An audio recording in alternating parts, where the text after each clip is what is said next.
ഞാൻ Krishna Pradeep, secretary, marine plaza, Abraham Madakkampakkal road. ഞങ്ങൾക്ക് തട്ടുകടകളുണ്ട്. കുറച്ച് നാളായിട്ട് ബുദ്ധിമുട്ടുകളുണ്ട്. റെസിഡൻസ് കംപ്ലയിൻറ്റ് ചെയ്തിട്ടുണ്ടെന്നാൽ കാര്യമായിട്ടൊന്നും സാധിച്ചിട്ടില്ല. ഒന്ന്, തട്ടുകട വളരെ വലുതായിട്ട് അവർ ഉണ്ടാക്കി വെച്ചേക്കുന്നത്, പ്ലാസ്റ്റിക് ഒക്കെ ഇട്ട് പൊതിഞ്ഞ്. അപ്പം ഞങ്ങൾക്ക് വണ്ടികൾ ഇറങ്ങാനും കയറാനും ഒക്കെ തടസ്സം വരുന്നുണ്ട്. റോഡ് ഒട്ടും കാണത്തില്ല ഈ കടയിരിക്കുന്ന കാരണം. രണ്ട്, അവർ ആ പ്രദേശത്തുള്ള 2-3 പാർക്കിങ് അവർ ബ്ലോക്ക് ചെയ്ത് വെച്ചേക്കുക. അവരുടെ വണ്ടികൾ മാത്രമേ ഇടാൻ പാടുള്ളൂ. 3, ഈ കടകളിലുള്ള വേസ്റ്റ് അവർക്ക് കൊണ്ടുപോകാനുള്ള മാർഗ്ഗമില്ല. അപ്പോൾ അവർ ചെയ്യുന്ന എന്താണെന്ന് ചോദിച്ചാൽ, അത് കൂട്ടിയിട്ട് അവരുടെ കടയിൽ നിന്ന് കുറച്ച് ദൂരോട്ട് മാറ്റി അല്ലെങ്കിൽ പാർക്കിംഗ് ലോട്ടിലോട്ട് തൂത്തുവാരി ഇടുക. അപ്പം അവിടെ വണ്ടിയും കൊണ്ടിടത്തില്ല, പിന്നെ ആ വേസ്റ്റ് അവരുടെയുമല്ല.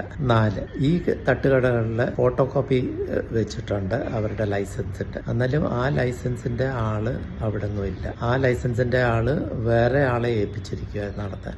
ആ ആള് പിന്നെ ഹിന്ദിക്കാരെയാണ് അവിടെ നിർത്തിയിരിക്കുന്നത്. അപ്പൊ ഇവിടെ ഈ തട്ടുകടകളിൽ നോക്കിയാലെല്ലാം ഹിന്ദിക്കാരാണ് നടത്തുന്നത് കൂടുതലും. ചില മലയാളികൾ അങ്ങും ഇങ്ങും ഒക്കെ കാണാം.